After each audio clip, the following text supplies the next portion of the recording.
Hey, thanks for joining me again. Here's part 2 of our work on the Gomez 4-4 grid. This is page 19. If you don't have this printed out, shame on you. You should have by now. In the video description below, there's a link to a Google Drive where you can download and print this. If all you can do for right now is have it on a device with you, that's fine. Might be difficult to read on a cell phone, but hopefully there's a laptop screen or whatever. You don't need anything fancy for this. You don't need a practice pad yet. You don't need sticks. I'd prefer that you not try to play this right now without being in lessons and working on the fulcrum. You could do more damage in the long run, not physical damage, but developing a lot of bad habits. I want to teach you how to move through this so that we just save a little bit of time when we get together in the fall. So in the last video, we checked out line 1, counting quarter notes and counting eighth notes. We're going to start right now with counting the entire thing, just quarter notes. So I'm going to pat my foot to the metronome the whole time. I'm going to count 1, 2, 3, 4 in the first measure, 1, 2, 3, 4 in the second measure, 1, 2, 3, 4, 1, 2, 3, 4. And just like English, it's left to right, top to bottom. We'll move on to line 2. I'll even call it out loud when we do it. And when there's rest on that little squiggle, it's called a quarter rest. And the rest means silence. On the slash, the box isn't important anymore. The box was just telling you, well, some other stuff. Don't worry about the instructions top of the page either. Every time we see a slash, we're just going to clap or snap our fingers right now. And we're just going to move through the entire thing. I circled this one. Yours might not be circled, but I circled that one because my students in the past typically forget that one. After doing six actions in a row, they just keep going and they forget to stop. And we're not going to do this optional ending. We're going to do the 4 quarter rest in a row and then clap to the end.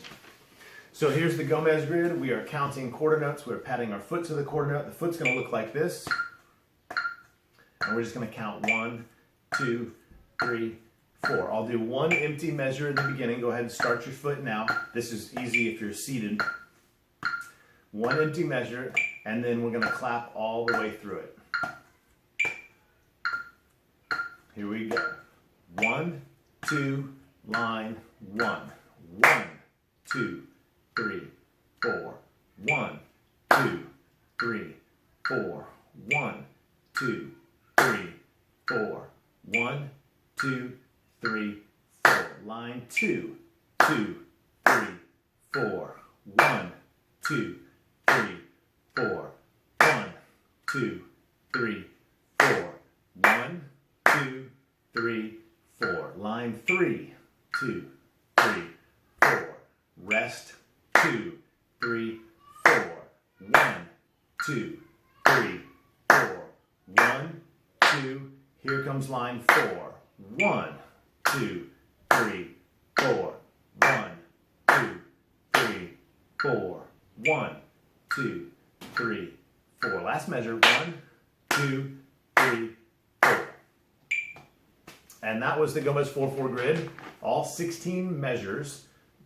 From the first action to that little line, that's called a measure or a bar. So this is 16 measures long or 16 bars long. Now we're going to do it again, but counting our eighth notes. So our foot is still moving this way, down, up, and that's the speed of our voice now. 1 and 2 and 3 and 4 and...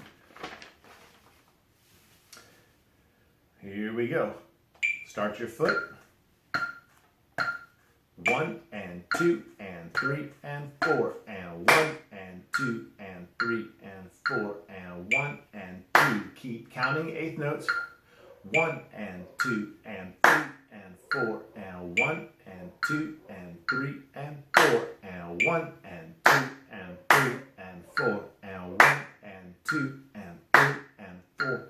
1 and 2 and 3 and 4 and 1 and 2 and 3. Line 3. Here we go. 1 and 2 and 3 and 4 and 1 and 2 and 3 and 4 and 1 and 2, 3 and 4 and 1 and 2 and 3 and 4 and 1 and 2 and 3 and 4 and 1 and 2 and 3 and 4 and 1 and 2 and 3 and 4 and 1 and 2 and 3 and 4 and... The bottom left, it says memorize the grid, count out loud, and mark your journal. You don't need to worry about the journal yet. You don't have that. And we're not making full use of the Gomez grid right now. I'm just teaching you how to begin using it. So If you don't have it memorized by the start of the school year, that's not a big deal. But you should be able to count out loud quarter notes, eighth notes, and now 16th notes. 16th notes are counted 4 per every beat. So here's 1 to every beat. 1, 2, 3, 4. Now I'm going to count eighth notes twice to every beat. 1 and 2 and 3 and 4 and now I'm going to count 4 to every beat, 16th notes. 1 E and a 2 E and a 3 E and a 4 E and a. 1 E and a. We're going to slow it down just a little bit. 1 E and a 2 E and a 3 E and a 4 E and a. So we're going to practice doing just this last measure. I'm going to count one measure of 16th notes, and then we're going to clap our hands on every number. 1 E and a 2 E and a 3 E and a 4 E and a. So it's very much like those red and blue boxes that we did during the percussion screening. In this case, there's a foot pat on every number, not just on 1, but on 1, 2, 3, 4. Then our mouth is counting 1 E and a 2 E and a 3 E and a 4 E, and we clap our hands at the same time as our foot. Okay? So we have one measure empty, and then clap on every number. You'll do this with me this time. 1 E and a 2 E and a 3 E and a 4 E and a 1 E and a 2 E and a 3 E and a 4 E and a. Keep patting your foot. Let's do it again. Here's the empty measure. 1 E and a 2 E and a 3 E and a 4 E and a 1 E and a 2 E and a 3 E and a 4 E and a. Now we're going to do the entire grid, all 16 bars. You're going to need to take a breath at some point. I suggest you leave off an and an or maybe an e and a. Just say 4 and then take a breath. So I can normally go close to an entire line before I need to breathe. I'm going to show you what it's like to breathe at the end of 4. 1 E and a 2 E and a 3 E and a 4. 1 E and a 2 E and a 3 E and a 4. You won't need to breathe that often. That was like unnecessary. Now I'm going to try and say 4 E and sneak in a quick breath. 1 E and a 2 E and a 3 E and a 4 E and 1 E and a 2 E and a 3 E and a 4 E and 1. Still, you don't need to breathe that often, but at some point, either halfway through each line or towards the end of each line, you're going to need to take a breath, and that's just how you do it. You just don't say an or an and or an e or 2 of those or all 3 of those, but just try and say the number, take a breath, and then start counting again on 1. So this is the Gomez grid. We are now doing what this says at the top. We're counting 1 E and a the entire time, and then that's going to be the empty measure, and then we start here, patting our foot on every number and clapping on every slash. The action right now is just a hand clap. Okay, start your foot.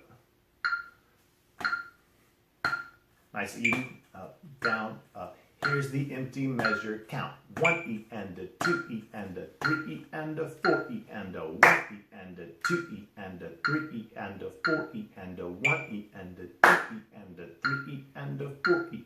1 E and a 2 E and a 3 E and a 4 E and a 1 E and a 2 E and a 3 E and a 4 E and a 1 E and a 2 E and a 3 E and a 4 E and a 1 E and a 2 E and a 3 E and a 4 E and a 1 E and a 2 E and a 3 E and a 4 E.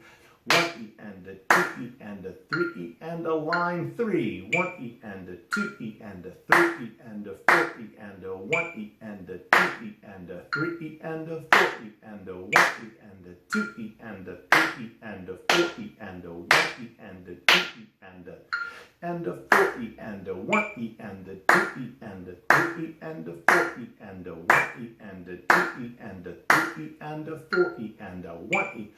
2 E and a 3 E and a 4 E and a 1 E and a 2 E and a 3 E and a 4 E and a. You needed to have patted your foot the entire time. You need to count 16th notes the entire time, except when you have to take a quick breath, and you heard me do it on different counts and at different times. And you need to clap your hands on every action. So, one last time, this is super, super important. You're counting groups of 4, and you're counting groups of 4 inside a group of 4. So we're counting 1, 2, 3, 4, and each one of those has a 1 E and a 2 E and a 3 E and a 4 E and a. That's the framework of like 98% of the music that you listen to right now, and it's probably the framework of 99% of the music you're going to play all during 6th grade, and probably 90% of the music you're going to play all through middle school. So hugely important that you know how to count 16th notes, pat your foot, listen to the metronome, and then do actions at least on the beat right now. If you can get this finished before the school year, that's great. Some of you think you have it finished right now, but I'd ask you that you come back to it at least once a week between now and the school year. So if this is June or July and you think you're good with it, that's cool, but we won't get into this until like the 2nd week of school, maybe the 3rd week of school, and a lot of you will forget a lot of stuff. So it'd be great if you would do this once a week, and that's really the only way to memorize it, is just to spend time with it. But this is super, super important. The Gomez 4-4 grid, we're going to be using it a ton, not just in 6th grade, but throughout middle school. It's a really valuable tool. There's so many things to be able to do with it. It truly is like learning your alphabet. You just have to learn your alphabet so that you can do everything in all of your classes. You really need to learn the Gomez 4-4 grid so you can do everything in percussion. It's just how we're going to approach learning so many things. All right, that's it. And maybe I'll put a link to some cool video for you coming up soon. All right, have a good one.